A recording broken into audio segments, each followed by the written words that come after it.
Hello everyone.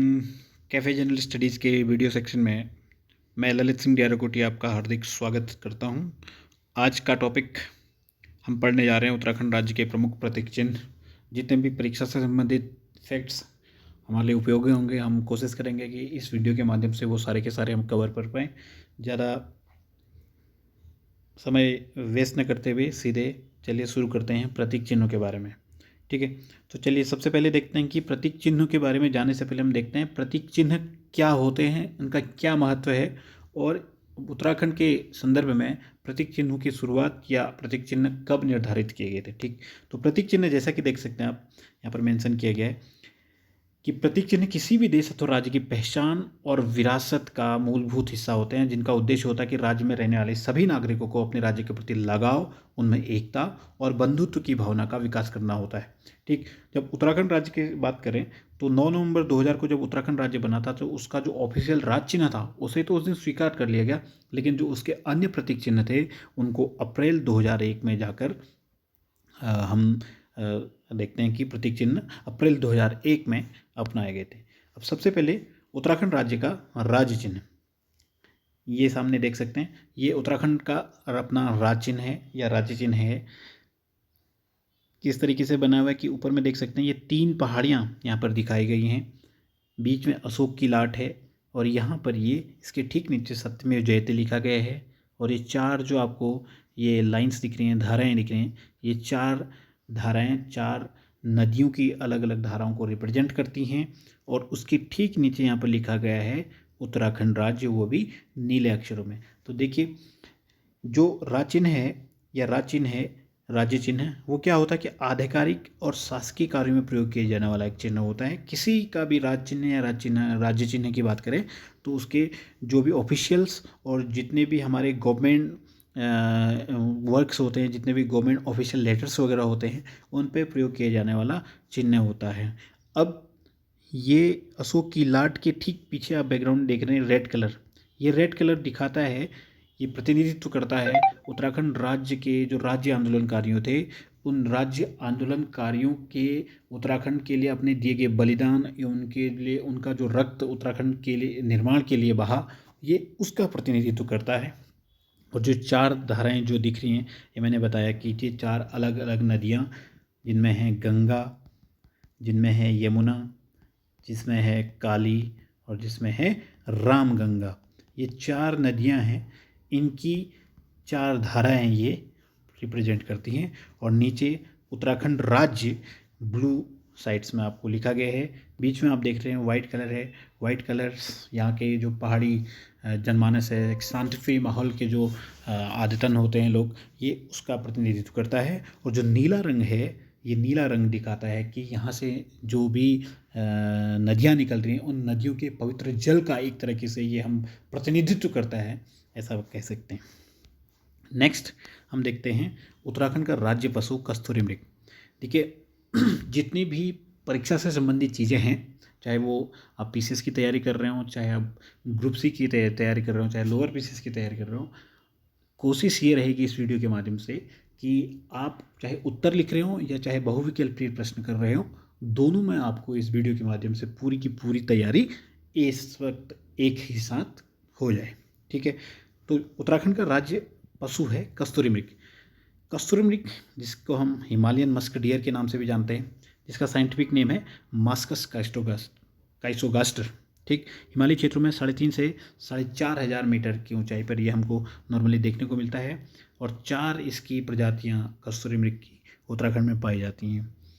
कस्तूरी मृग में actually जो कस्तूरी होती है, ये एक जो रासायनिक पदार्थ है जिसका रासायनिक नाम होता है मिथाइल ट्राइक्लोरोपेंटाडेकेनॉल, ये केवल और केवल पाया जाता है कस्तूरी मृग में। और ये औषधि गुणों से पूरा युक्त होता है, जो कि काम आता है, दवा का काम करता है, दमा, मिर्गी और हृदय विकारों से संबंधित जितने भी कॉम्प्लिकेशंस हमारी बॉडी में आती हैं, उनके उपचार में कस्तूरी मृग एक औषधि गुणों के रूप में प्रयुक्त होती है। अब कस्तूरी मृग या कस्तूरी मृग से रिलेटेड जितने भी उत्तराखंड में अभी तक प्रश्न पूछे गए हैं, चाहे वो ग्रुप सी हो, चाहे वो लोअर पीसीएस हो, उसके लिहाज से ये 4 पॉइंट्स आपने बहुत ही महत्वपूर्ण पॉइंट्स हैं, इनको याद करना है। सबसे पहले जो कस्तूरी मृग विहार है, इसकी स्थापना होती है 1972 में केदारनाथ वन्यजीव विहार के अंतर्गत। ठीक, आपके लिए कमेंट्स में आंसर दीजिएगा कि केदारनाथ वन्यजीव विहार की स्थापना कब की गई थी। दूसरा, कस्तूरी मृग अनुसंधान केंद्र 1977 महरुड़ी बागेश्वर में, ये है। तीसरा पॉइंट, कस्तूरी मृग अनुसंधान फॉर्म, ये पड़ता है कोटमनिया पिथौरागढ़ में, धर्मगढ़ के आसपास। जो लोग उस क्षेत्र में होंगे उन्हें ये मालूम होगा। और कस्तूरी मृग प्रजनन एवं संरक्षण केंद्र 1982 में कांचुला खरकत चमोली में। Group C, Uttarakhand group C में कई बार ये क्वेश्चन पूछा जा चुका है। और एक अन्य आपका पॉइंट याद रखना है आपने कि सर्वाधिक जो कस्तूरी मृग हैं उत्तराखंड में अस्कोट वन्यजीव विहार में उपस्थित हैं। अगेन एक प्रश्न आपके लिए और कि वन्यजीव विहार से जब हमने डिस्कस किया तो बताइए कमेंट सेक्शन में कि उत्तराखंड में कितने वन्यजीव विहार हैं और कितने यहाँ पर नेशनल पार्क्स अभी हैं। ठीक, नेक्स्ट चलिए बात करते हैं उत्तराखंड का राज्य पुष्प ब्रह्मकमल। ब्रह्मकमल की एक खास बात संभवतः आप सभी प्रतियोगी परीक्षा की तैयारी करने वाले जितने भी प्रतियोगी हैं उनको ज़रूर मालूम होगी कि इसकी विशेषता है कि ये केवल मध्य रात्रि में ही खिलता है। एक्चुअली हमारे घर पे भी है, तो उसमें ये हम देखते हैं कि मध्य रात्रि के समय मतलब जब पूरा घना अंधेरा होता है तो उस समय ये खिलता है और कुछ देर के लिए खिलने के पश्चात ये स्वतः ही अपना प्रातः होते होते ये आपको वहाँ पर से डिसअपेयर हो जाएगा, अर्थात कलियाँ मुरझा जाएंगे, इस तरीके से रहता है। ठीक, तो बात करते हैं इसका जो रासायनिक नाम है, इसको बोला जाता है सुसूरिया अबेलिटा और हिमालयी पुष्पों का सम्राट इसे भी कहा जाता है। अर्धरात्रि को खिलता है, जैसे मैंने पहले बताया। उच्च हिमालयी क्षेत्रों में 5 से 6 हज़ार मीटर की ऊंचाई पर ये पाया जाता है। बेसिकली जो केदार घाटी है हमारी उत्तराखंड में, या यूँ कहें कि जब केदारनाथ बद्रीनाथ से ऊपर को जब हम जाते हैं तो उन क्षेत्रों में ये बहुत अधिक मात्रा में वहाँ पर देखने को मिलता है। अर्थात अगर दूसरी बात करूँ तो लघु हिमालयी क्षेत्रों में और मध्य हिमालयी क्षेत्रों लघु हिमालयी क्षेत्रों के बीच में ये कस्तूरी मृग ब्रह्मकमल आपको बहुतायत मात्रा में मिल जाएंगे देखने के लिए। ठीक, औषधि गुण इसमें भी रहते हैं, हड्डियों के उपचार में ये काफ़ी लाभदायक है। और विश्व में 210 प्रजातियाँ कस्तूरी मृग की पाई जाती है, जिनमें से 24 प्रजातियाँ उत्तराखंड में, जैसे फेन कमल, कस्तूरा कमल इत्यादि इसकी पाई जाती है। अब इसका जो लोकल नेम है कौलपदम, नेपाल में इसको टोप गोला बोला जाता है, हिमाचल प्रदेश में दूधा फूल और कश्मीर में इसको गलगल नाम से भी जाना जाता है। ठीक, तो इतनी सारी चीज़ें आप ध्यान रखिएगा। नेक्स्ट हम बात करते हैं उत्तराखंड का राज्य वृक्ष जो कि है बुरांस। कई बार मैंने बच्चों को देखा है कि वो राज्य वृक्ष और राज्य पुष्प में कंफ्यूज हो जाते हैं। राज्य पुष्प है हमारा क्या, ब्रह्मकमल, और राज्य वृक्ष है बुरांस। कन्फ्यूजन का रीज़न क्या है, क्योंकि जब बच्चा पढ़ लेता है कि राज्य पुष्प है ब्रह्मकमल और राज्य वृक्ष है बुरांस, और उसके साथ उसने ये भी पढ़ा है कि जो बुरांस है वो हिमाचल प्रदेश, नागालैंड और नेपाल, हिमाचल प्रदेश और नागालैंड का वो राज्य पुष्प है, नेपाल का वो राष्ट्रीय पुष्प है। तो अगेन यहाँ पर पुष्पों की श्रेणी में रखा जा रहा है, जबकि हमारा जो राजकीय पुष्प है वो है हमारा ब्रह्मकमल। तो कन्फ्यूजन की स्थिति यहीं पर पैदा होती है, इसलिए इसको टू बी प्रिसाइज आप अभी और यहीं पर इसको क्लियर कर लीजिएगा कि राज्य वृक्ष है बुरांस और राज्य पुष्प है ब्रह्मकमल, जबकि बुरांस उत्तराखंड का राज्य वृक्ष है, जबकि हिमाचल प्रदेश, नागालैंड का वो राज्य पुष्प है तथा नेपाल का वो राष्ट्रीय पुष्प है। ठीक है, इसको 300 करके वहाँ पर मेघालय के एरिया में भी जाना जाता है, गुरांस इसको नेपाल में इस नाम से जाना जाता है। और 87 प्रजातियाँ भारत में बुरांस की पाई जाती हैं और इसको एक संरक्षित वृक्ष भी घोषित किया गया है वन अधिनियम 1974 के तहत। तो इसको आप इतनी सारी चीज़ें आपने याद रखनी है। नेक्स्ट, उत्तराखंड का राज्य पक्षी मोनाल। जैसा कि आप देख सकते हैं इतने कलर्स इसमें आप देख सकते हैं, इसलिए हिमालय का सबसे कलरफुल बर्ड भी इसको बोला जाता है, जो कि है हमारे कौन, मोनाल। इसलिए जो राज्य पक्षी है मोनाल, इसको हिमालयन मोर भी बोला जाता है, साइंटिफिक नेम इसका लोफोफोरस इम्पिजिनस है। राज्य में इसकी 4 प्रजातियां पाई जाती हैं। अगेन नेपाल का ये राष्ट्रीय पक्षी भी है। एक चीज़ आप देख रहे हैं कि उत्तराखंड, नेपाल, मेघालय या सिक्किम या हिमाचल प्रदेश, जम्मू कश्मीर, ये नाम बार बार आ रहे हैं। तो ऐसा क्यों?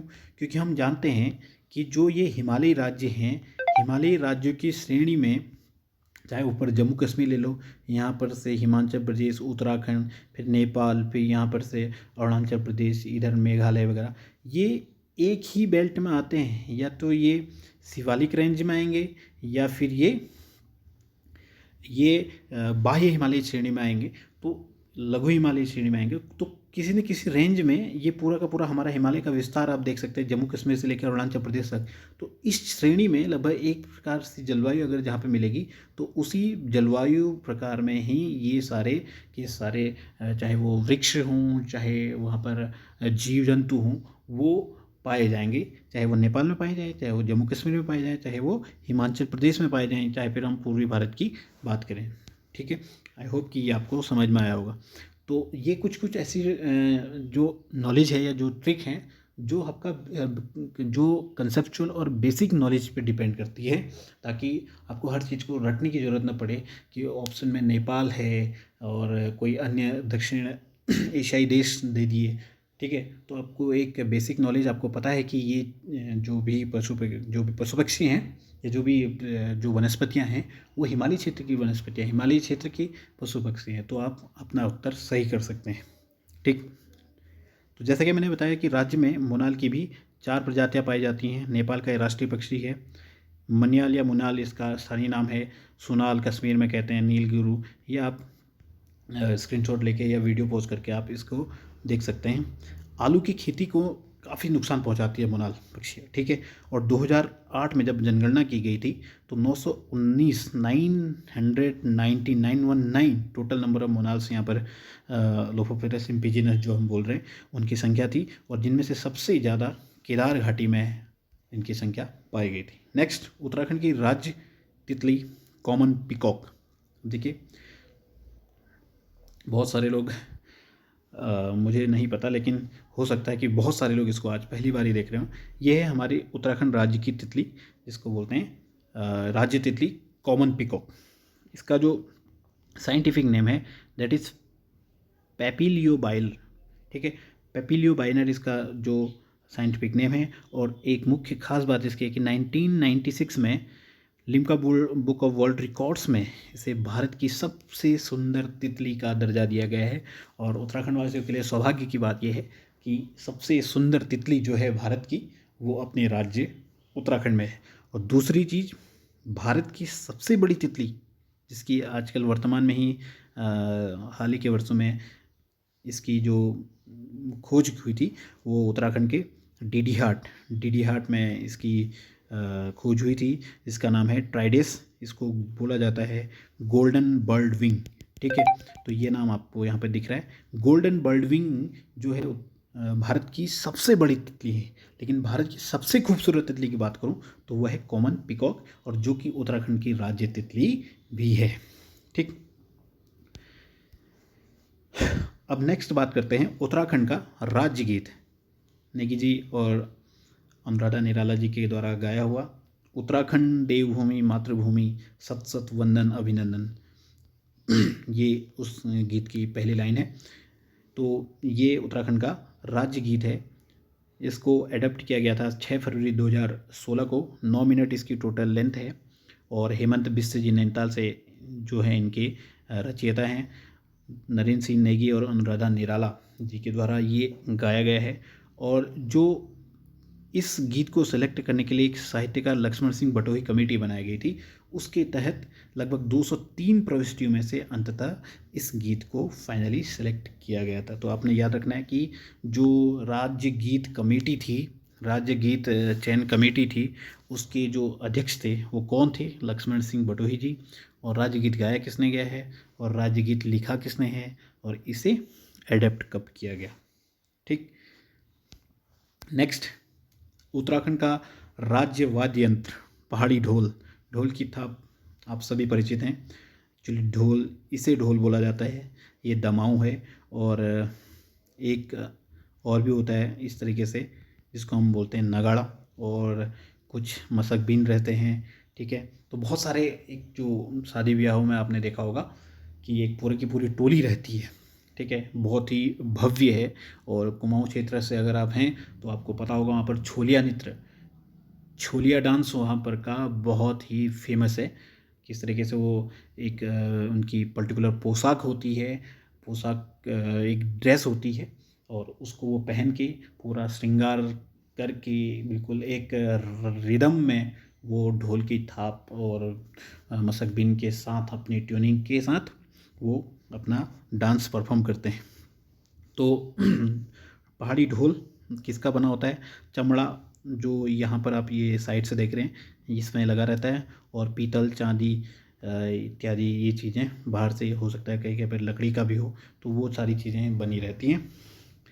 अब बोला जाता है कि 22 तरह के इसमें से ताल बजाए जाते हैं। जैसे जो बढ़े है, जो ये कभी कभी जो मांगलिक कार्य होते हैं, मांगलिक कार्यों में आपने देखा होगा कि वहाँ पर पूजा पाठ शुरू होने से पहले जो ताल बजाई जाती है उसको कहा जाता है।